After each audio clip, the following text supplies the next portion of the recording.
Hey guys, it's Dave with Peabody'sParadise.com, and today we're looking at some cherry shrimp. These guys are going to go out into the greenhouse. I'm going to probably get about half a dozen more, but I'm going to put them out there and try them in a tub this year.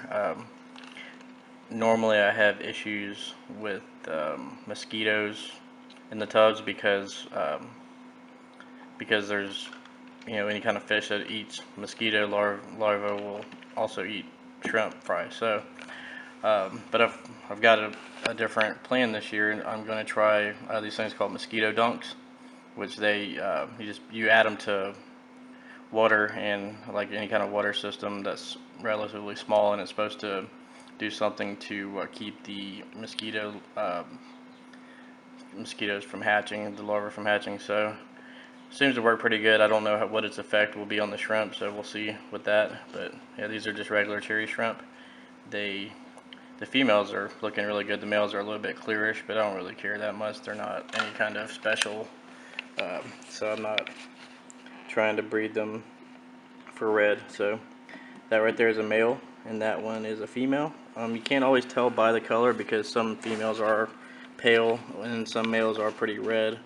But you can tell kind of by the body shape. If you look at the females, they've got the underside of them curves outwards, and with the males, if you look at their underside, it curves upwards, like as you go from the front to the back. So that's a giveaway. Plus the size is usually different. And then with females, if you look really close, you can see a lot of times either a saddle on the back of them, which is just like a brown looking coloration on the very top of their back, kind of like a saddle is on a horse. Or you can see underneath them, on their swimmerettes, they're carrying eggs, so that's a pretty dead giveaway also. I can't see if there's any on that one, but it looks like there is. Yeah, she's got eggs, and the males don't have saddles or eggs, so that'll tell you right away. Their gestation period for the eggs is usually about 30 days, give or take. If it's a little bit warmer, it's a little bit faster. But they give birth to live young. Like whenever the babies hatch out, they're actually full copies of the adults, so they come out as like little miniature shrimp, but they're really small, so they're hard to see. But they don't have a larval stage, so they're not free floating when they come out. They can actually go and run for cover. So it makes it really good to use Java moss or some other kind of fry cover for them, because they'll really utilize it.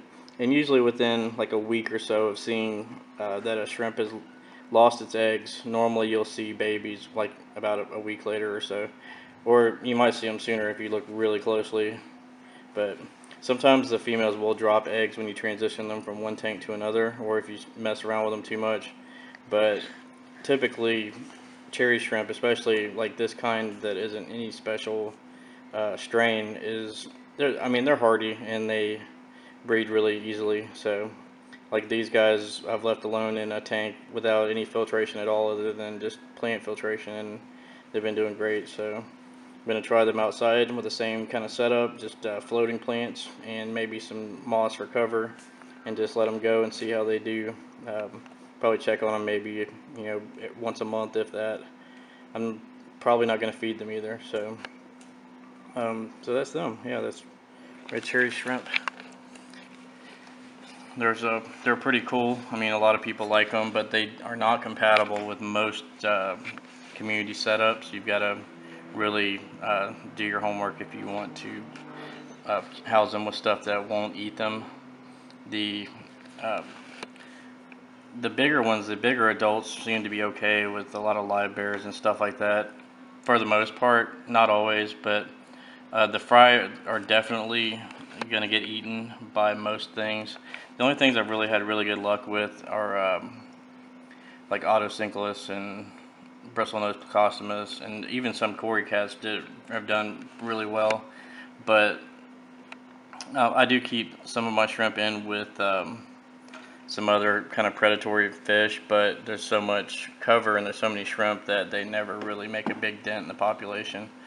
So some people name their shrimp. I really don't, because their life cycle is pretty quick, and once you get so many of them, you kind of view them as like a group rather than as individuals like you would with a normal pet.